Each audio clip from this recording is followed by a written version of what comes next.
Hello family, welcome to another edition in the evolution of Azuma. The different inspirational tools I use, the different guidance I receive from my spiritual team, and anything else that I pick up on my journey that I think could be of use to somebody out there. If it resonates with you, I'm really grateful, and if it does, please join, subscribe, like, and continue to tap into what I've got to offer. So today I'm going to be doing a segment on how to acknowledge who you're becoming without allowing the fear of stepping into your power keep you stuck in unauthentic situation or places or jobs, anything like that. Myself, I've been through so many changes as of recent times, so much so that I can almost not recognise myself. All of it good though, and all coming from a place of love. Love for myself fundamentally, and then for anyone else that needs to be released and on their own journey so that they can become who they're meant to be. My recent experiences feel almost surreal. That's the only way I can put it. I've had a time and I've been in a period where I feel like I've got no other choice but to be honest with myself in regards to how I want to continue with the next chapter of my life. I turned 50 last year, and I know, hard to believe. And lo and behold, I went through a bit of a period where I questioned everything in my life. In truth, I had a bit of a meltdown. I went through a process and I was questioning everything. From my career, did it make me want to still get up early, start sketching, creating, run around town looking for fabrics? Not really. Did it even feel purposeful? Did it bring me a sense of purpose? I still wanted to wear my own creations. But did I want to do it as a business? Not really.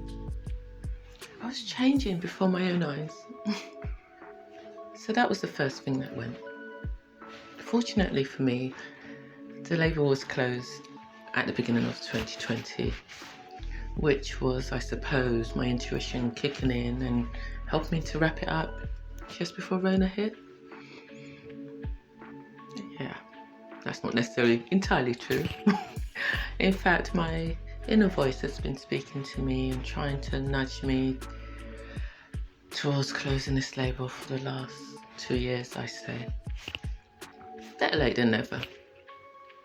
But to my surprise, in the last year, I found myself doing something that I used to do a lot of when I was younger. Writing. I'd catalogue my life journey up until the point in real detail. So in my mind's eye, I was thinking, wouldn't this be interesting as a book one day? Surely all the accrued experiences could assist somebody out there. However, it wasn't until a few synchronicities later, such as a good friend of mine calling out of the blue when I was having one of my badgering sessions with the divine, and suggested that I created a channel, a YouTube channel. I think he was alluding to this for my fashion business, but by this point I'd already decided I was over that. I talk to the divine all the time, not just when I wake up, but at points where I feel a bit vulnerable, need a bit of support, that kind of time. I clearly remember that day I was really badgering the divine. I was like, am I writing a book? Do I have to self-publish? How do I get this off the ground? Real panic mode. The thing we have to remember is the divine will not give us all the answers in one go.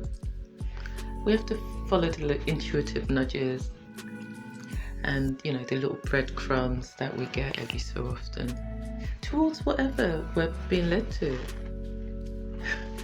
Sometimes my guides just want to shut me up. So I think this was one of those occasions. So I think they sent someone to give me some assurance that I was doing the right thing. So I thought, oh, this could possibly be a new chapter for me, so why not?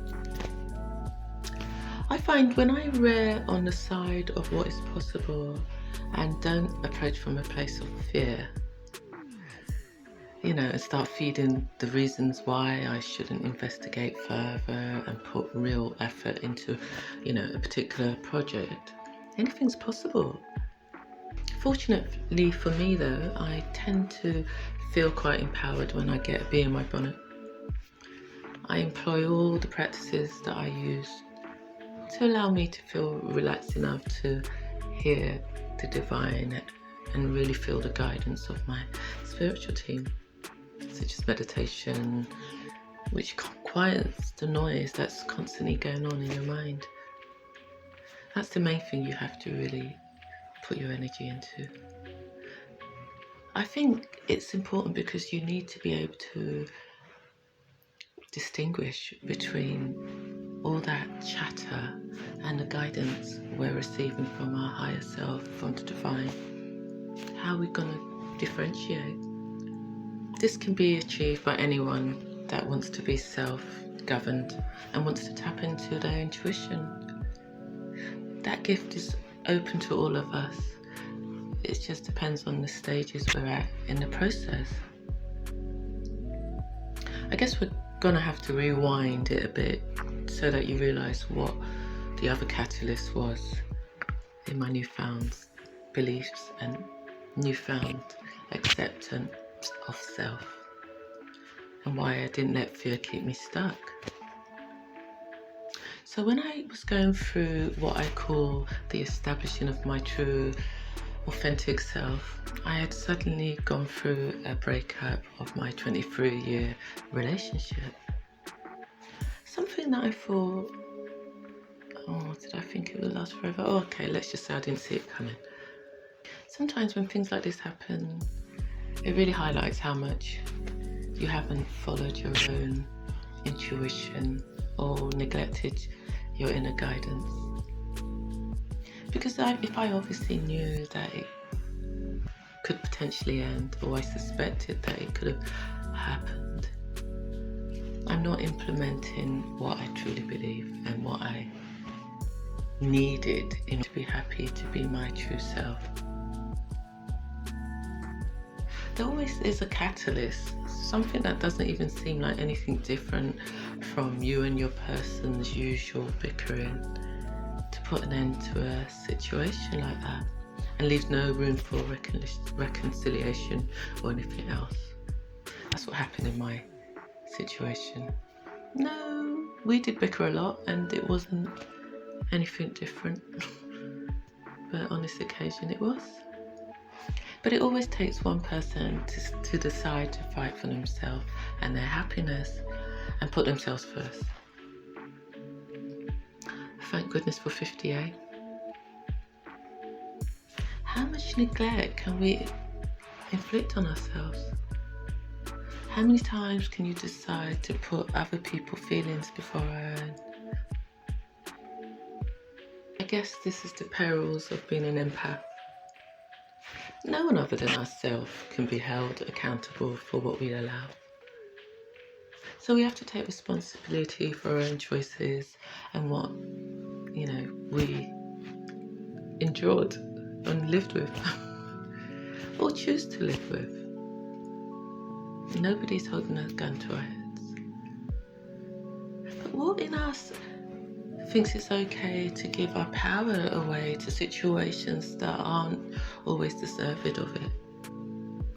Why, as women in particular, do we give less experienced people a say over how they love us or how they treat us? Where in our lives do we learn this? Well, I do know, but when do we realise that self-sacrifice is, the way to a relationship with reciprocity, give and take? Real old-fashioned love. Where did we learn that was the way to do it? throw what we want to the hills and just go with the flow. Listen, I'm not bashing anyone for their attempts or their inexperience. I'm just trying to get to the bottom of why this is the story for a lot of women that I've spoken to. That the onus is really on us for allowing it. But I guess we don't have to look too far in some of our cases. Society as a whole hasn't really encouraged the empowerment of the female gender. And also it could be generational behaviours that we've actually picked up from our environment. We might have seen our aunties or siblings sacrificing themselves to remain in a marriage or something. But this all feeds our subconscious. It feeds us to think that we should be grateful just to have, a partner, companionship, a man in our life. But from my perspective, I really sort of associated myself with the self-love brigade. So that's why it was more shocking for me when I did the actual introspection. I really thought I knew how to stand up for myself in situations. But after really looking at events and how far back I had been feeling in a particular way, I realised I too fell into the category of tempering myself in order to avoid confrontation or not expressing any real desire for a real authentic connection, in the fear of being deemed needy or, a bit of a nag or hard work, all that kind of stuff. It's really, really weird how on one hand we can know that the experience that we were in was leaving us discontented and unfulfilled, but yet we can't see ourselves beyond the situation or the relationship. That's a really bizarre place. I know everyone's desires are different, and what we need as individuals to feel loved, cherished, or whatever in a relationship can be beyond someone's capacity. And I'm also aware that everyone has their own issues to work through. Therefore, no one's to be blamed and no one is responsible for another person's happiness. But my thing is, when we as individuals recognize that a desire or a need is not being met, no matter how many times it's been flagged up, mentioned, requested, what in us allows us to keep it going until it hits the breaking point? When do we actually say, I'm going to fight for myself? I've concluded our innate desire to be loved and appreciated can disempower us at points, so much so that we sacrifice ourselves and don't necessarily practice self-love and accountability, of course. Self-love, those words that are bandied around and used as an anthem. But do we really practice it? I now know I didn't, and I really thought I was one of those self-loving people, until I really dug deep into the dark night of the soul in order to find why I didn't fight for myself and stay true to myself. At an earlier stage, why did I let it get to this point? Why did I let the fear of stepping into my true power would render me unlovable and could lead to the demise of something that I'd been held in so dear for so many years? I knew I had to forgive myself for any of these thoughts because they were unfounded. I knew I was lovable. And of course, if it proved to be true and the relationship did end, then I have to accept that there's something better and more suitable to me down the line. And it wasn't meant to be. And of course, in my case, it did prove to be true, because obviously my relationship did end. But it was only true in that situation and in those circumstances. Yes, I'm lovable. It just means that there's somebody else more aligned to me. I also questioned if the ending wasn't beyond my control and the divine hadn't come along and called time on my relationship, would I be still swallowing my words in order to not feel needy or too much? Who knows? But as uncomfortable as it is to admit, I think the divine gives us enough time to really take matters into our hands and work them out, both parties. But if shit isn't salvageable, the divine will step in and say, you know what, stop wasting your time and shake up the world and put you on another path. My human self was listening to a lot of those well-wishers that were around and kept pointing out that, 23 years is such a long time, you must try and work it out. But the higher vibration part of me was constantly reminding me that it was all about the journey and not necessarily about the destination. The lessons we learn in the process are all what it's about. Sometimes the places we find ourselves or choose for ourselves aren't where we're destined for, no matter how long we try to keep it going, or no matter what tradition has taught us about finding one person, settling down, keeping stum when you're not feeling fulfilled and happy. Suck it up, it says. That's what society says. We learn along our path towards wherever we're heading. For all I know, this experience was only meant to teach me what I had learned from it. Granted, it could have taught me in a quicker pace, and I could have heeded it in a shorter timeline. But we convince ourselves that situations and things are more than what they are. For our own reasons, even when reality is showing us this and staring us straight in our face. In some cases, it can take us even longer to learn. Sometimes we don't even learn in one lifetime. Therefore, we create karma, which we may have to come back and relive in another lifetime, etc., etc. Just my opinion, of course, my theory.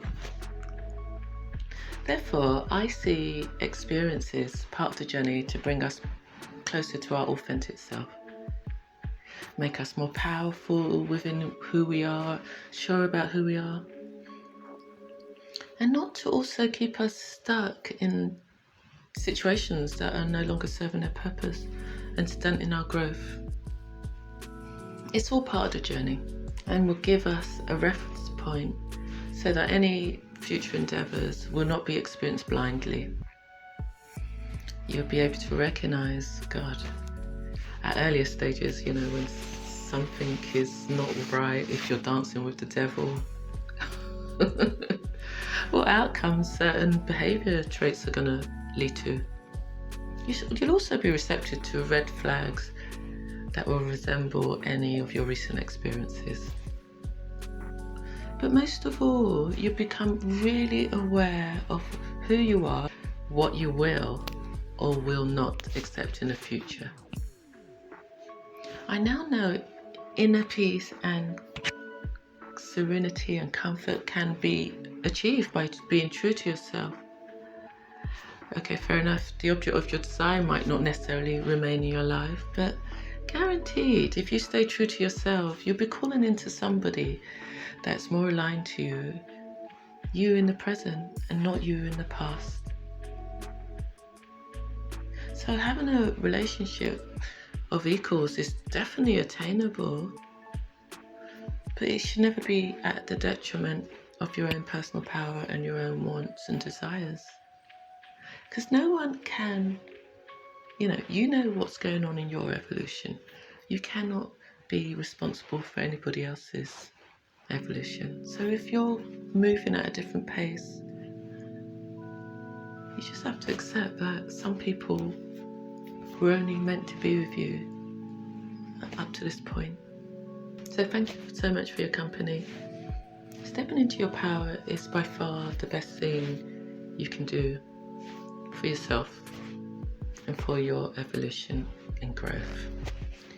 You'll attain the true happiness that you're seeking, and you will have no regrets about what's actually taken place in your world, because it's got you to this place where you are now. So on that note, I'm going to say au revoir. You know the drill. Please like, please share, and please subscribe for any further segments.